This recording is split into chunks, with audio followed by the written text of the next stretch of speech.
You remember in the first Avengers, towards the end of the movie, Loki, is flying around and Hawkeye shoots this arrow at him and it's about to hit him. It's like, oh, and then what does Loki do? If you're nerdy and you've watched this movie, Loki just goes and like catches the arrow, right? Pretty sweet.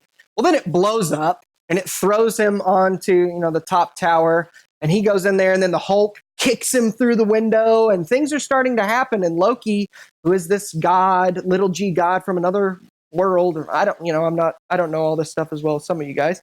But so they go through this window, and then the Hulk comes in and he's about to fight Loki. And do you remember this scene? It's just kind of crazy. Loki says, "Enough! You are all of you beneath me. I am a god." He says, "I will not be bullied by," or he says, "I'm a god, you dull creature." He says, "I will not be bullied by," and in the middle of his sentence, you know what happens if you've seen it, Hulk just grabs him and starts smashing him on the ground back and forth, smashes him in, and then Loki's just sitting there, and he's done. But do you remember what Hulk says when he walks away? "Puny god." It's a great scene.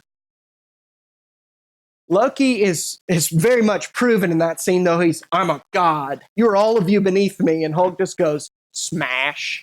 Puny god. Can't even stand up to me. Loki is proven to be puny, but Jesus is not. My fear, though, is that many of us have a view of Jesus that, if we're honest, other people would look at us and say, "Puny Jesus." As you come up against suffering, and we choose self-preservation rather than Jesus' exaltation, I think what we're looking at is like, yeah, your Jesus is too small. Not that he is small, but in the way we think about him, the way that we believe about him, we have this small view of God that, when you see that Christ exaltation at all costs, whatever I may do to tell people about Jesus, if you look at that and you're like me, you go, "Oh, even to death, it'll be hard." I think what we need to realize is we have a puny view of Jesus. Who Jesus truly is, all his glories, all his magnificence, his supremacy over all creation and all time and all space, when you see him for who he truly is, as the treasure above all else, I think we go, like Paul, "I don't want to account my life as any value anymore. I'm ready to do whatever I can. If I can, in any way, through the way I act, through the way I react, through the way that I speak, if I can lift up Jesus for people to see him, I want that."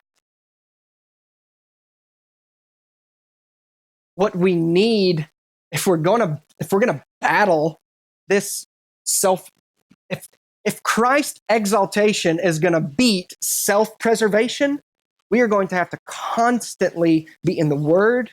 We're going to have to constantly even just think and meditate on the glories of Jesus, on his supremacy over all. If you have in your mind a puny God, when self-preservation comes up against Christ's exaltation, self-preservation wins every time.